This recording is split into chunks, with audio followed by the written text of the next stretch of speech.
तो बेटा ये वाला प्रॉब्लम तो पहले की तरह काफ़ी इजी है ना।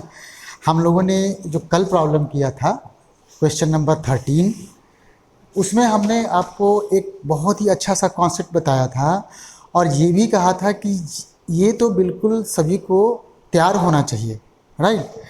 तो मुझे लगता है कि आप सबको वो कॉन्सेप्ट बिल्कुल क्लियर हो चुका है। जिसका नहीं क्लियर है वो हमसे दोबारा से पूछ सकता है, ठीक है। चलो, तो आज का प्रॉब्लम है ना, आज का हमारा प्रॉब्लम बहुत ही सिंपल सा है। देखो, देखते हैं क्या है।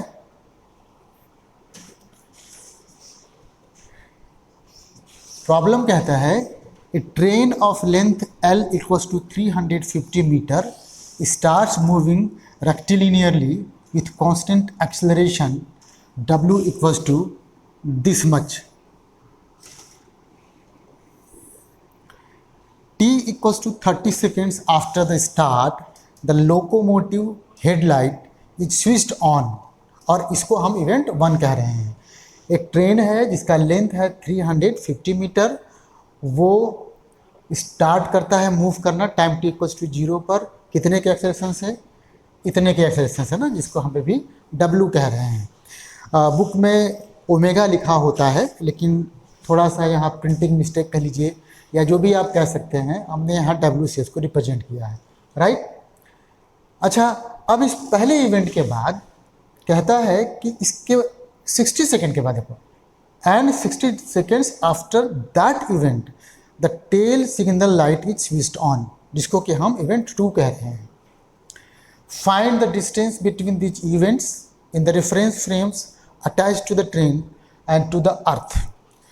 तो देखो, पहले हम यहाँ तक जो प्रॉब्लम है उसको सॉल्व करते हैं, उसके बाद आगे वाला है ना, आगे वाला जो पूछता है वो हम लोग करेंगे। क्या कहता है यहाँ? क्या कहता है कि एक ट्रेन है हमारे पास जिसकी लेंथ L है और वो कांस्टेंट एक्सेलरेशन W से स्टार्ट करता है एक लाइन में मूव करना, और ये स्टार्ट करने के 30 सेकेंड के बाद उसका हेडलाइट स्विच ऑन हो जाता है और इसको हमने इवेंट 1 कह दिया। उसके बाद इस इवेंट 1 के 60 सेकेंड के बाद उसका जो टेल का लाइट है वो भी स्विच ऑन हो जाता है और इसको हमने इवेंट 2 कह दिया। हमें निकालना है इन दोनों इवेंट के बीच का distance in the reference frame fix to the train as well as in the reference frame fix to the ground, to the earth, ठीक है। तो ये बात बिल्कुल क्लियर हो गई। चलिए, तो पहला पार्ट तो बहुत आसान है। पहला पार्ट, अब जैसे पहले पार्ट के लिए ये मान लो ट्रेन है तुम्हारे पास, ये ट्रेन है तुमको अच्छा, ये टेल है और ये हेड है, इसके बीच का लेंथ है चलिए L। बिल्कुल कॉमन सेंस है इसको निकालना। हमें तो बेसिकली इसको बताना भी नहीं चाहिए था, लेकिन चलिए, क्योंकि क्वेश्चन का पार्ट है तो कंटिन्यूटी बनी रहे, इसके लिए हम इसको पूरा जो है सॉल्व करते हैं। अब ये बताओ, अगर हमसे कहा जा रहा है कि मेरा रेफरेंस फ्रेम ट्रेन से अटैच्ड है, इट मीन्स कि अगर मैं अपने आप को ऑब्जर्वर मान लेता हूँ तो मैं इस पर अपने आप को यहाँ बिठा लूँगा और तब ऑब्जर्वेशन स्टार्ट करूँगा। अब जब मैं ट्रेन पे बिठा लूँगा तो ट्रेन चाहे जितने भी वेलोसिटी से, जितने भी एक्सेलरेशन से आगे मूव करेगा, ये टेल और हेड के बीच का डिस्टेंस ट्रेन के लेंथ के बराबर ही होगा, है ना। तो पहला पार्ट क्या हो गया कि चाहे एक्सेलरेशन कुछ भी हो जाए, पहले पार्ट के लिए इवेंट 1 और इवेंट 2 के बीच का डिस्टेंस हमेशा L होगा। अब चले आते हैं एक ऐसे फ्रेम में जो अर्थ से अटैच्ड है, अर्थ से अटैच्ड है। तो देखो क्या होता है हमारे पास, यही अपना ट्रेन था, यही अपना ट्रेन था। मान लो कि टाइम t इक्वल्स टू 0 पर हमारे कोऑर्डिनेट सिस्टम का ये जो ओरिजिन है ना, ये देखो, ये यहाँ बना दिया है हमने ओरिजिन, और ये है x एक्सिस, ये है एक्स एक्सिस। तो टाइम t इक्वल्स टू 0 पर जो तुम्हारा हेड है इसका कोऑर्डिनेट हो जाएगा, मान लो x1 डैश कह देता हूँ मैं, ये तो l के बराबर हो जाएगा, है ना।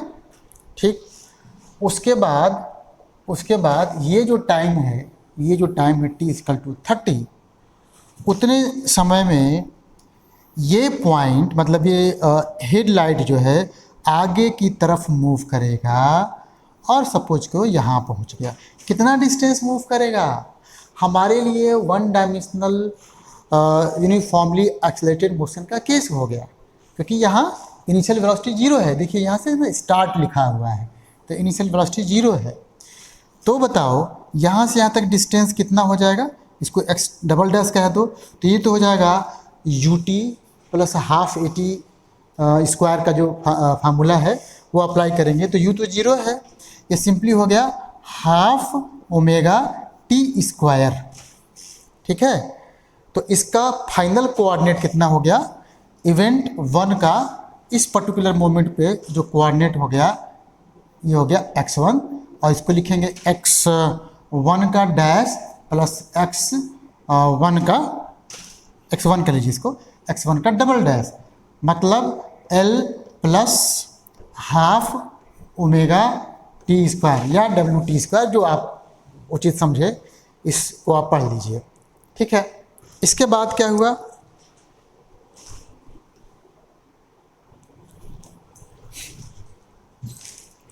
हाँ, तो इसके बाद क्या हुआ? इसके बाद एक दूसरा टाइम है। अच्छा, ये दोनों t लिखा हुआ है, थोड़ा सा इसको बदल दो, इसको मैं कह दूँ, इसको t डैश कह देता हूँ थोड़ी देर के लिए, है ना।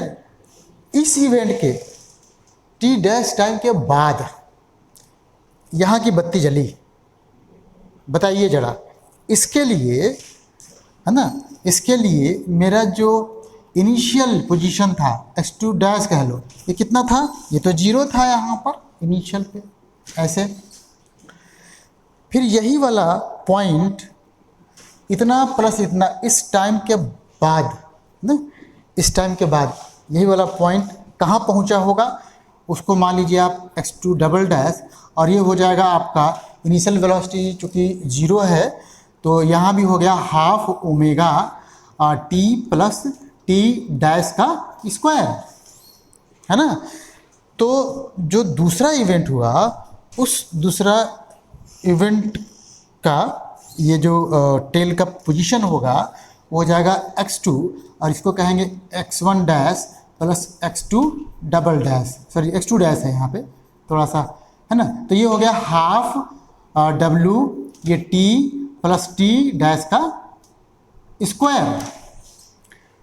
अब सोचो कि दोनों के बीच का डिस्टेंस निकालना है तुमको।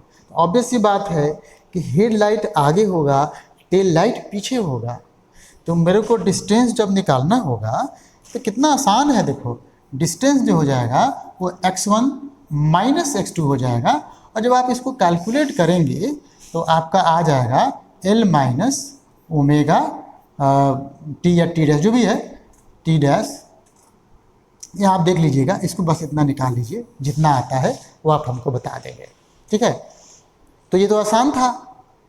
सिंपली हमको अपना रेफरेंस फ्रेम में जो ओरिजिन है कोऑर्डिनेट सिस्टम का वो ऐसा चुनना है कि हमारा कैलकुलेशन आसान हो जाए, इजी हो जाए। अब चलो दो क्वेश्चन के बाद इसी में तीसरा देखिए पार्ट है। तीसरा कहता है how and at what constant velocity v relative to the earth must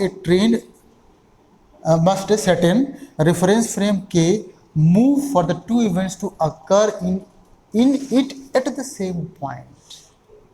जरा ध्यान दो, बहुत बढ़िया। देखिए अब इसको समझने की ज़रूरत है बहुत आसान, लेकिन इसको समझने की ज़रूरत है। सपोज कीजिए अभी मैंने क्या कहा था कि मेरा जो है x1, ये ओरिजिन से x1 मतलब कि पहले इवेंट का पोजीशन यहाँ पर है और दूसरे इवेंट का पोजीशन यहाँ पर है, और ये डिस्टेंस हुआ था x1 माइनस x2, ये हम लोग निकाल चुके थे। ठीक है। अब जो सोचो, अब मैं अपना एक रेफरेंस फ्रेम ये देखिए यहाँ बना रहा हूँ। थोड़ा मैं कलर चेंज कर देता हूँ, आप भी कहोगे कि एक ही कलर से गुरुजी पढ़ाते रहते हैं। ये देखिए, ये हमारा रेफरेंस फ्रेम के है और ये हम ओरिजिन को दिखाते हैं बेसिकली, जहाँ पे सर्कल जैसा बनाते हैं ना, ओरिजिन को दिखाते हैं, राइट। और देखो ये इधर की तरफ मूव करेगा, ऑब्वियस सी बात है। अगर इधर की तरफ नहीं मूव करेगा तो दोनों इवेंट एक साथ इस फ्रेम में हमको महसूस नहीं होंगे। हमें बेसिकली देखिए क्या करना है, थोड़ा सा मतलब विजुलाइज करना है। उसके लिए हम इसमें बैठ गए हैं चुपचाप से, ठीक है ना। अब सोचो, अगर हम बैठ गए हैं और मेरा पोजीशन जस्ट इसके ऊपर है, मुझे लगा कि यार बस मेरे सर के ऊपर लाइट जल गई है और अगला लाइट भी फिर सर के ऊपर ही जलना चाहिए। इसका मतलब कि जो दूसरा इवेंट अकर होने के लिए टाइम है, मतलब टी डैश, उतने टाइम में मुझे यहाँ से यहाँ होना चाहिए। तो भाई मेरा अगर वेलोसिटी भी है तो मेरे को लिखना पड़ेगा वी टी डैश, है ना, टी डैश इक्वल्स टू यही वाला जो निकला आपका x1 माइनस x2, ठीक है। तो कितना आसान सा था, यहाँ से आपका भी निकल जाएगा। बाकी अब जो वैल्यूज़ दे रखे हैं उसको रखिए, कैलकुलेट कीजिए, वो आपका काम है। हमारा काम बस इतना समझा दे रहा है, ठीक है ना। तो देखो कितना आसान सा था। एक्चुअल में इस प्रॉब्लम में सिर्फ और सिर्फ ये जानने की कोशिश की गई है कि स्टूडेंट को रेफरेंस फ्रेम के कॉन्सेप्ट को आसानी से अप्लाई करने आता है कि नहीं। और बेटा ये चीज़ छोटी बात नहीं है। जेईई एडवांस में इस तरह की चीज़ को अमूमन जोड़ दिया जाता है। हालांकि आजकल जो पिछले 4-5 साल से जो भी क्वेश्चंस आ रहे हैं, कुछ इस लेवल के तो नहीं कह सकते, नहीं हैं, थोड़े इजी ही हैं, लेकिन कब क्या हो जाए कुछ कहा नहीं जा सकता। कब आपका पेपर का लेवल काफ़ी डिफ़िकल्ट हो जाए, तो उसके अनुसार आपको तैयार रहना है ना। और इस बुक से जो भी आप नया कुछ सीख रहे हैं उसका एक डायरी बनाइए और टाइम टू टाइम उसको रिवाइज़ करते रहिए। ये सारी चीज़ें अपने दिमाग में बिल्कुल फिट बैठ जाना चाहिए और हमारे खून में ऐसे दौड़ना चाहिए जैसे कि RBCs, है ना, क्या था, रेड ब्लड कर्पस्कल्स, शायद कुछ ऐसे था। तो वो मुझे ज़्यादा पता नहीं है उसके बारे में, राइट, ठीक है।